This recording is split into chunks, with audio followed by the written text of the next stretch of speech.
Howdy folks, welcome to 2019, Happy New Year. Yes, I am back. Normal service has now been resumed. I did enjoy my Christmas break. I did get a little bored at several points.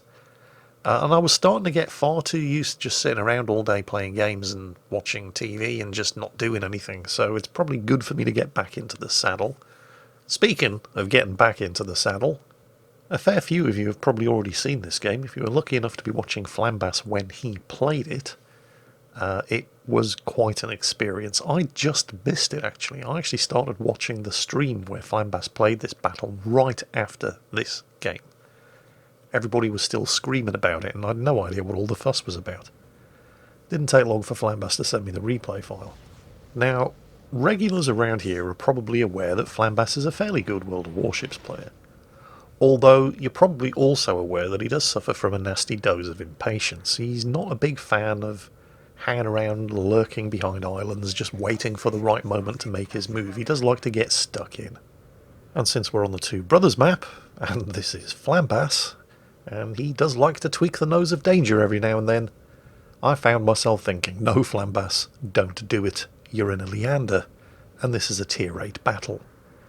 You see, Flambas has made a bit of a name for himself by sailing down the central channel here in Two Brothers and causing all kinds of problems for the enemy team. But on previous occasions when we've seen him do it, he's usually been in a top-tier destroyer, abusing his smokescreen and his torpedoes to make life interesting for any enemy ships on the other side of the channel, or he's been in a dirty great German battleship, abusing his armour, hydroacoustic search, dirty great big guns to deter any enemy cruisers waiting for him on the other side, and a blistering array of secondaries to make life interesting for any destroyers waiting for him on the other side. None of that is true today. He's in the Leander, the Tier 6 British light cruiser. Now, the Leander's certainly not a bad ship. It's way better than the Emerald at Tier 5, but it's nowhere near as good as the Fiji at Tier 7. And it is just a light cruiser. It's basically made out of citadels, petrol and matches. And it's a Tier 6 light cruiser. Most of the ships in this battle are Tier 8. In fact, the only other Tier 6 on Flambas's team is his aircraft carrier. There are 3 Tier 7s, everything else is Tier 8, and the same is true of the enemy team. So this looks like suicide. And for most people, it probably would be. But this is the great Flambino, the crazy Croatian bastard. I mean, come on, let's be honest here, admit it. Who has watched a video of Flambas doing this and then thought, that doesn't seem too hard? I bet I could do that. And then dying horribly while your team curse you for being an idiot for going up the middle on Two Brothers right at the start of the match. Yeah. Yeah, we've probably all been there. And I realise every time I do this that I have to apologise to the World of Warships community, because you know that, well, at least for the next week after this video's gone up, whenever you're playing a random battle and Two Brothers appears, you know that at least a third of both teams are going to try to replicate what they see happen in this video. So for that, I do apologise. Now, Flambas did get spotted by aircraft on the way in, so if anybody on the enemy team has been paying attention, they're going to be waiting for him. I mean, it's an easy kill. It's a Leander. Why the hell not? And yet, nothing spotted. Oh, no, wait. There's a Dallas. And his guns are all pointing this way, and he obviously knows he's just been spotted, so yep, he's waiting for Flambas. And the Dallas is not alone. There's also a Tier 8 battleship just lurking around there, and we're going to spot him any second now. There he is, the Monarch, and yep, all of his guns are pointing in this direction as well. But the good news is, if you look at the minimap, all 3 of the enemy destroyers have been spotted on the flanks, so he doesn't need to use his hydro. He knows there are no enemy destroyers waiting at the end of the channel. He pops his smoke, and of course he was the one spotting the Dallas and the Monarch, so as soon as he pops his smoke they disappear. But they just can't resist firing into the smokescreen. And so the Monarch immediately reappears. The Dallas is firing as well, but he's just a cruiser. He doesn't suffer the same smoke firing penalties as a Monarch, so he is at least able to continue firing without being detected. Now that he's had his location confirmed in this central channel, he pops his hydro, just in case one of those enemy destroyers is heading back to try to introduce him to the business end of some torpedoes. Speaking of which, Looks like the French Tier 7 battleship, the Lion, is coming back to try his luck, so Flambas launches a couple of torpedoes of his own.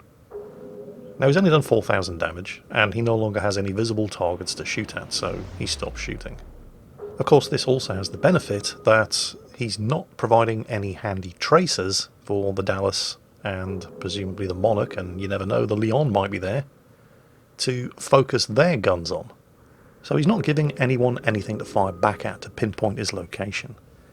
But the question uppermost in all of our minds right now, of course, is that Lion. Just how many of those torpedoes is he going to eat? And if you guessed 3, give yourself a cookie. Now he's backed up out of the smoke screen, and he has been spotted by aircraft. The Lion has of course used his damage control and is attempting to heal up some of that damage. It would be nice if he could get the kill on that guy. But the only reason the Lion came back here in the first place was because he smelled an easy kill on a tier 6 light cruiser.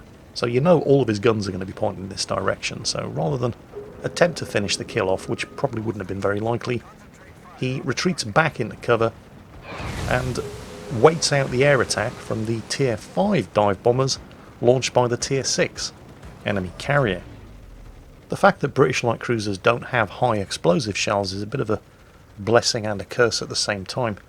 If he had been launching high explosive salvos at the Lion, knowing that he just uses damage control to take care of the flooding inflicted by the 3 torpedo hits, he might have been tempted to continue shooting and exposing himself in order to attempt to light a fire which would have finished the Lion off. But British light cruisers only fire semi-armour piercing shells, so the temptation wasn't there. There's a very good chance that if he had been hanging around, firing high explosive, he would have taken a lot of damage in return, and possibly even killed. Nice intercept there from the friendly carrier, chasing away those enemy dive bombers. The fighter intercept was just a little too late to prevent the attack, so he did take some mild high explosive damage, and it did set a fire, which meant that he had to use his damage control. But he's no longer air spotted, and he accelerates hard out of the corner, and starts launching armour piercing against the broadside of that Dallas over there, and is immediately rewarded with some rather spicy damage numbers. And it looks like the Dallas is going to beach himself. I didn't know Notzer played on the EU server. What's going on here? Oh no, wait, if it was Notzer it would have been a destroyer. Never mind. He continues to farm damage on the now stationary Dallas just as the Monarch comes around the corner. And the Monarch's firing, and he's loaded high explosive. Can't tell with all the shell splashes which way the Dallas's turrets are pointing, but there are some tracers coming in. Yep, the Dallas has also loaded the high explosive and is getting into the party as well. The Dallas is actually probably the bigger threat here. The Monarch's 16-inch high explosive shells do hit harder, but the Dallas has got a lot more of them and they do fire a lot faster, even if they're lower caliber. Scores a hit on the Monarch, then decides it's time to finish this Dallas off while he's reversing and travelling slowly. He is on fire, but there's not a lot of point in using the damage control when you're coming under fire from a light cruiser firing high explosive and you only have the one fire. You need to put out the source of the fires. Damn it, that should have been a kill. This salvo will probably finish him off. 2 fires now. Confirms the kill on the Dallas? Yes. Now uses the damage control. And there's the smoke screen. Speaking of which, that's a very suspicious looking smoke screen over there. That's probably the enemy lightning. Which means there may be torpedoes on the way, which of course is why he's running his hydroacoustic search. The Monarch is bugging out and has switched to armour piercing, which was very lucky that none of those hit because the Monarch with its 16-inch guns is entirely capable of citadelling a Leander from the front. Flambas launches his own torpedoes into that very aggressive looking smoke screen over there, and he's not the only one, but if there is an enemy destroyer in there, well, he's smarter than he seems because none of those are going to hit. Continuing to work over the Monarch, he's going to have to start inching forward in order to ensure that all 4 of his gun turrets can successfully clear the island up ahead and actually hit the Monarch, but that's no problem. He's still got a little space to work with, and the smoke screen isn't going anywhere soon. Shooting down aircraft. They're not going to spot him. He's inside the smoke screen. No sign of any torpedoes coming from what we presume is the enemy Lightning, the tier 7 British destroyer. That's kind of interesting. Although then again, if he knows that there's a Leander in here, he also knows the Leander is going to have hydro. So perhaps, yes, that's the Lightning torpedoes. And that's a hit on the Bismarck, and the Bismarck is flooding, and the Bismarck has already used his damage control, so that is actually a kill on the Bismarck for the Lightning, just not yet. And with the Bismarck flooding, the Lightning is now firing his guns at the Shiratsuyu, the destroyer over there. And the Shiratsuyu, it's difficult to tell, but it looks like he may have done a Notzer himself, and is basically sitting there beached on the island where the Dallas ran aground, just waiting to get destroyed by the Lightning. Yep, the Shiratsuyu is down, the Bismarck is flooding, and just when you thought things couldn't get any worse, what the hell is going on back here? 5 enemy ships, 3 of them tier 8, and Flambass's team is about to lose a tier 8 battleship as the Lightning finishes, flooding the Bismarck to death. Now, it's a bit of a coin toss as to exactly what that Lightning's going to do right now. He could head south and abandon the cap to the north in order to back up these guys, or he could hang around to back up the Monarch and continue to harass the King George V. Either way, doesn't really matter at this point, because Flambass has definitely got his hands full with this lot. There's the Mayhan, taking the Otago under fire, and taking some return fire from the Otago, the Richie Lulu, and the Colorado. The Mayhan pops his smoke, which means that Flambass is free to shoot without being spotted and doesn't have to use his own smoke. He's got his torpedoes away. He's probably going to have to use his smoke soon, however. Actually, on second thoughts, you might want to get out of here. Okay, he's going to be able to get one salvo away against the Hipper undetected. But he doesn't want to be hanging around within 6 kilometers of an Admiral Hipper. Tier 8 German cruiser has a hydro with a 6 kilometer range, so the smoke screen wouldn't save him, and he's almost certainly going to see those torpedoes. Speaking of which, it looks like we've just confirmed the location of the Lightning. He's hung around to the north to play with the King George V. The Otago has gone down, finished off by the Mayhan. The team are 100 points behind, they're losing their cap advantage, and they're way behind on ships. Now is the time to use the smoke. Hipper nosing around there looking for an easy kill, but Flambass saw that one coming. The Hipper's almost certainly launched his own torpedoes. And you may be sitting there thinking, well, why the hell, if that's the case, why hasn't Flambass used his hydro? Well, 2 reasons. First, all he has to do is duck forward here, which serves 2 purposes. 1, it allows him to keep firing at the Hipper, and 2, it puts him out of line of fire of any torpedoes that the Hipper may have launched. But also, the Hipper's torpedoes aren't going to have the range anyway. If you're outside of hydro range of a Hipper, you're outside of torpedo range of a Hipper. The torpedoes also have a 6 kilometer range. Meanwhile, to the north, if you have a look at the minimap, the King George V up there is not having a very fun time of it. He's getting shot at by a Kuchizov, a Lightning, and a Monarch. Although the Monarch is probably coming under fire from the Hipper to the north. Or he probably should be, now that he's just been respotted. He should be on very low health, but that King George V is probably burning from stem to stern. So he's probably not going to last much longer. Meanwhile, back to the central channel. Flambass, what are you doing? What are you shooting at? There's nothing there. Well, there's a method to his madness. He knows there's a Massachusetts over there, in that rough location, and he's trying to provoke him into firing in order to give his position away and give Flambass something to actually shoot at. And I don't think the Massachusetts does fire, but he does get spotted anyway. In fact, I'm pretty sure he didn't fire, because he's about to. Now he's blind firing into the smoke, but those are lots of very big guns, and he doesn't have to get lucky much. And he doesn't get lucky at all, but what you absolutely definitely don't want to happen here is to get spotted by that Massachusetts, because he has a lot of secondaries. And Flambass is very much within secondary range, so he starts backing up, and that's actually going to save him. Not from the Massachusetts main guns and secondary batteries, although the smoke is about to expire and he does get spotted and the Massachusetts does get to fire, and this could have ended him. But again, he gets kind of lucky, even though he does take a lot of damage, but backing up like that meant he avoided all of those very slow torpedoes, which must mean the Mayhan there he is, lurking around the end of the channel.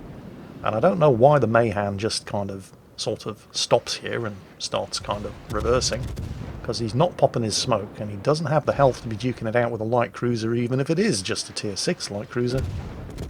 But, well, he did, and he's dead.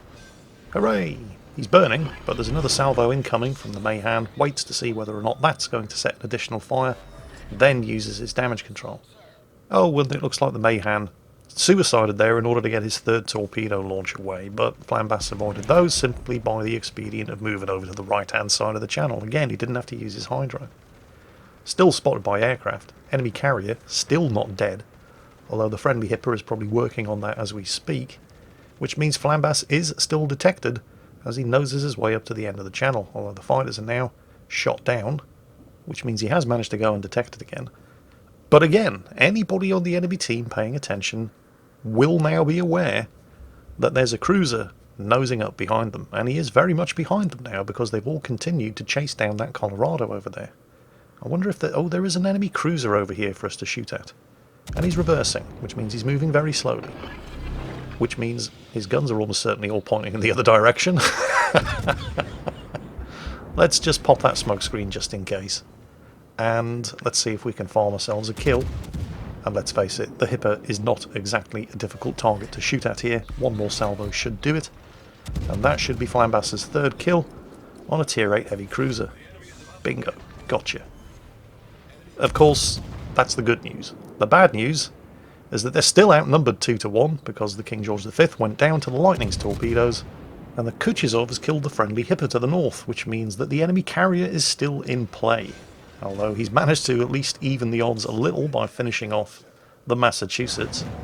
There's a ferocious gunfight going on up there to the north between the Bismarck and the Richie Lulu. Flambas is capping, however, and they're going to need this capture point, but I don't know how long he's going to be allowed to continue capping uncontested now that there is nothing remaining to the north to continue to occupy the attention of the Lightning, Kuchezov, Monarch and the enemy carrier. And that Richelieu has made a serious misplay. All of his big guns are in the front and he's allowed the Bismarck to get around behind him, which means the Richie Lulu up there can only engage the Bismarck with his secondaries. And so there are now just 2 of them left alive. He is spotted, although he has managed to regain control of the cap. He is in a tier 6 light cruiser on around about 50% health that's made out of citadels, matches and petrol. He's got 2 tier 8 battleships. Hooray, make that 1. The Colorado got the Bismarck, but he's now facing off against a tier 7 destroyer who has 4 kills to his name, a tier 8 battleship, an aircraft carrier who may only be tier 6 but has managed to survive this log in a tier 8 battle, so clearly knows what he's doing, and a tier 8 premium Russian cruiser that's so overpowered it's no longer available in the premium shop. Oh yes, and his only surviving teammate, the Colorado, the tier 7 American battleship, is a bit too far away to be of any immediate assistance. The good news is they are ahead on points, so all they have to do is stay alive and wait it out. But that's a fairly tall order, particularly since the enemy team are now flipping alpha, which means they're not going to stay ahead on points for too much longer if that continues. The good news is that's probably the Lightning. It's not good news for the Colorado, but it's pretty good news for Flambas. Now if the Lightning takes that cap over at alpha, and let's face it, he probably will, he can just cap and retreat. Flambas's team can still win this, but it means somebody's got to get a kill, and they both have to stay alive. And while I do talk a pretty good fight, I think that nothing really compares to the genuine live reaction that Flambas had at this point in the battle. Because Lightning can just cap A and retreat, and I will never catch him, and I will waste my whole time there. Oh, fuck me. Oh, shit.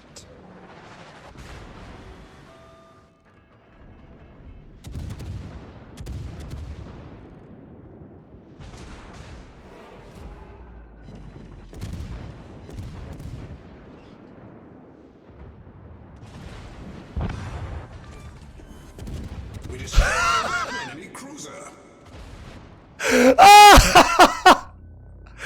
Jingles! Here I come, Jingles! Oh my god! I don't quite know what to think about the fact that Flambas shouts Jingles when he's coming. Holy shit! No way! But, well, whatever, I'll take it. No fucking way! Oh yes, double strike finish for 6 kills in a bottom tier light cruiser. Oh my god, somebody wake up the old man. I got a fucking replay of replays for him. Oi, who are you calling old, sunshine? My Well anyway, on that God. bombshell, welcome to 2019. And as always, take care, and I'll catch you next time.